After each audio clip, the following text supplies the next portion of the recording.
Hello, it's Bailey and welcome back to my channel. I'm excited to be here kind of wrapping up 2023.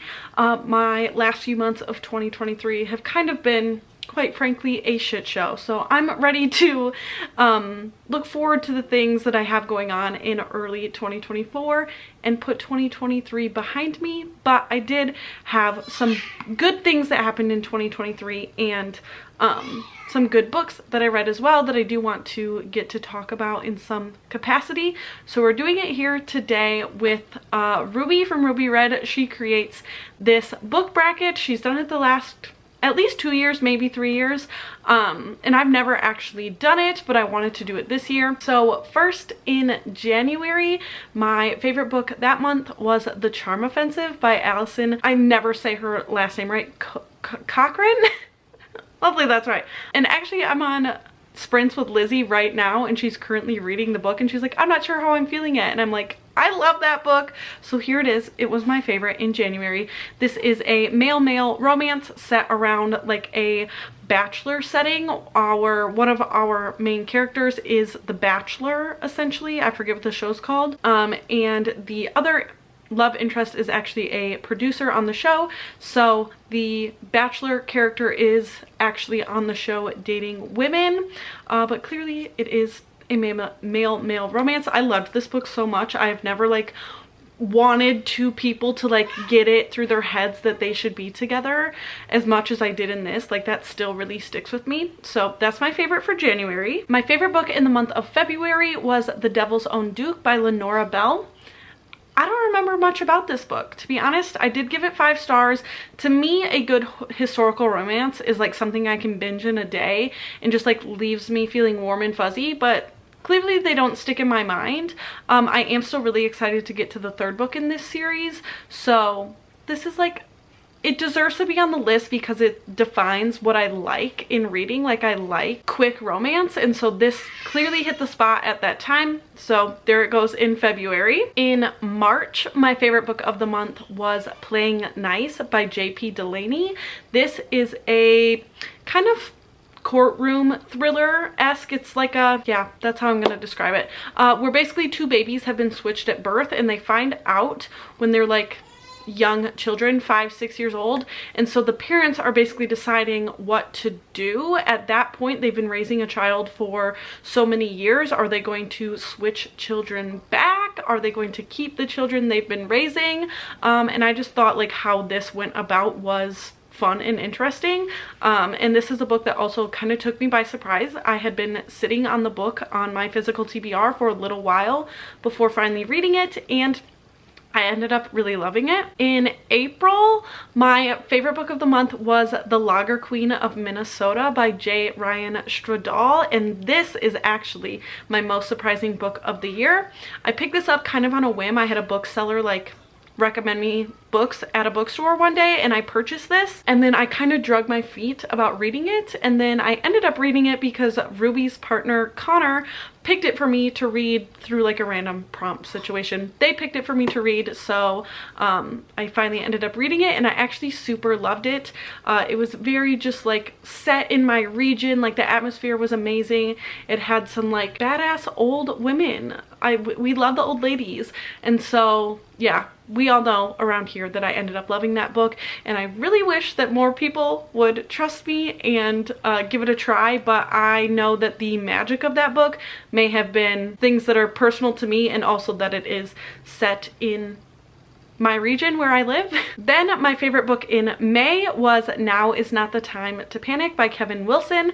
This was a Shelf This book club pick, actually picked by, again, Ruby from Ruby Read. Wow, we're big fans of her around here. And yeah, this was a fairly fun, quick book. I think I also read this book in a day.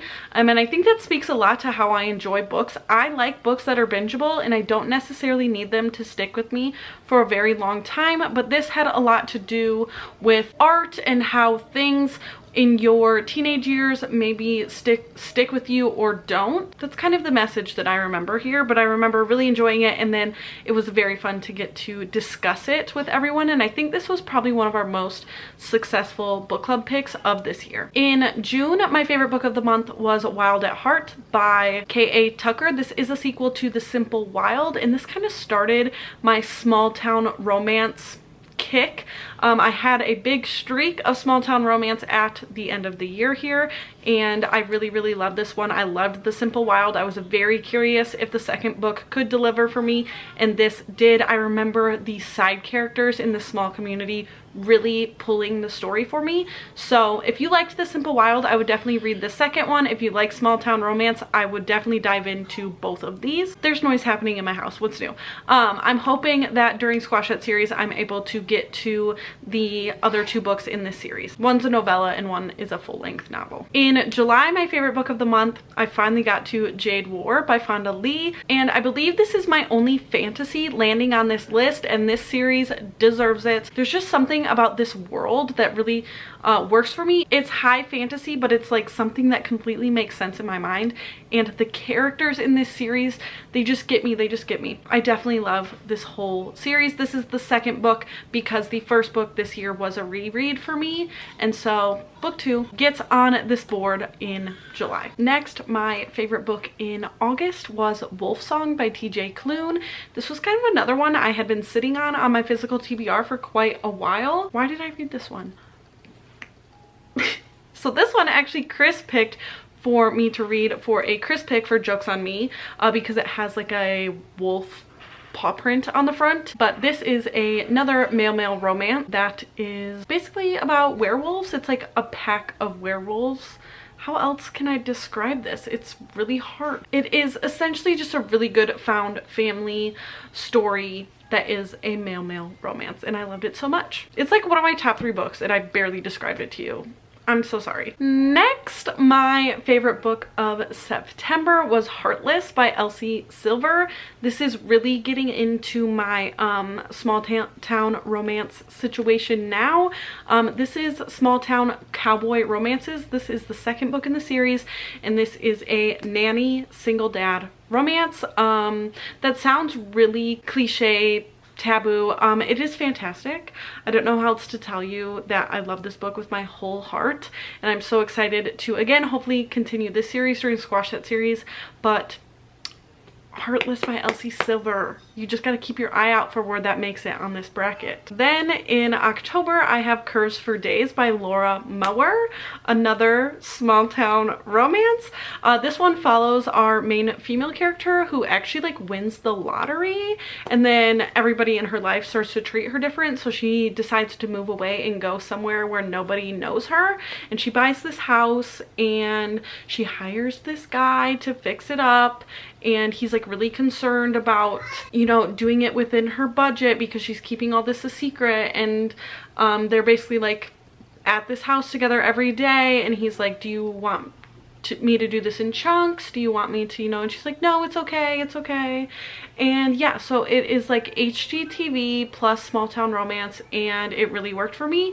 And the main female character in this story is a plus size main character, so add that to the list of things why this was a hit for me. There are children's toys downstairs because there are children downstairs. This is how I live. As I stated, November and December were not great months for me in general and in reading, and so my favorite book of November was actually a 4.5 star, but I did really enjoy this book, and that was Lessons in Chemistry by Bonnie Garmis.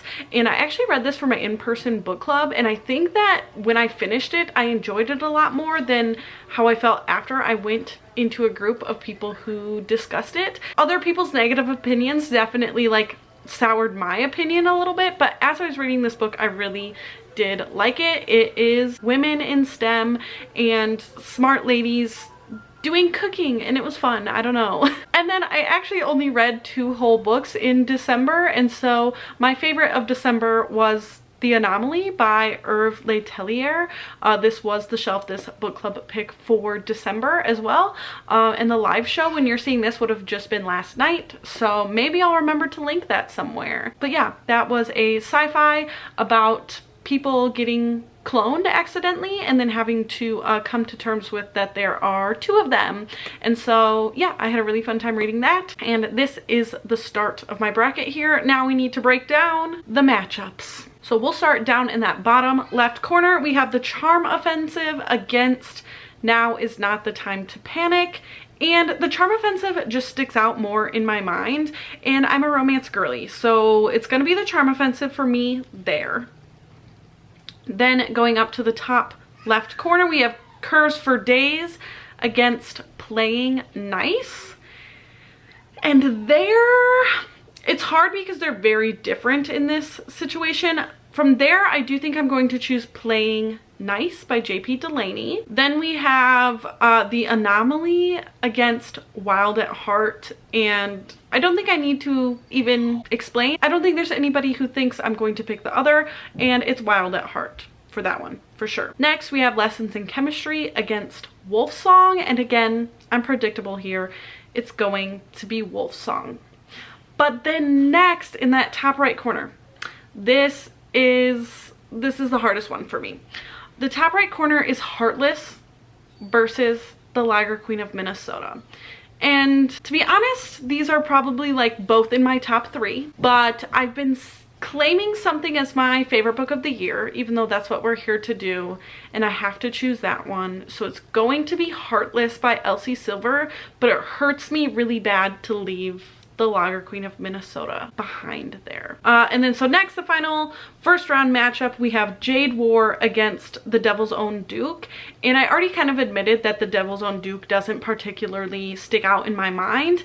And to have a standout fantasy of the year, I would really like to pick Jade War as the winner of that matchup. But now we're making things difficult. Now things are getting hard. So we're gonna go back around on the board and look at the Charm Offensive versus Playing Nice. These are so different. They're so different, but honestly, I think because of the community around one of these books and reading it like alongside kind of other people this year, I'm going to choose the Charm Offensive.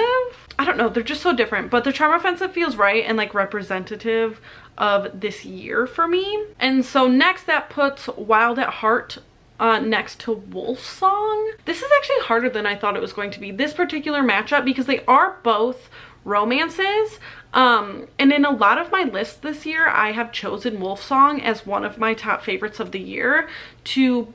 Generally, when I speak those, I like to kind of give one of each type of book, but I actually think that Wild at Heart is more monumental for my year because it did start that small town romance kick. And so I actually think that I'm going to choose Wild at Heart over Wolfsong. And then on the right hand side of the board, I have Heartless versus Jade War. And Jade War was not my favorite book in the series. Jade City is my favorite book, and Heartless is just that girl. She's just that girl. So Heartless is gonna be the winner here. So that does leave us with a 3-way decision to make here that is all romance, and I'm perfectly fine with that. So we have the Charm Offensive versus Wild at Heart versus Heartless. And that's my year. I'm proud of those. I'm proud of those 3. But the winner of the year is obviously Heartless by Elsie Silver. And so there she is. There's our winner.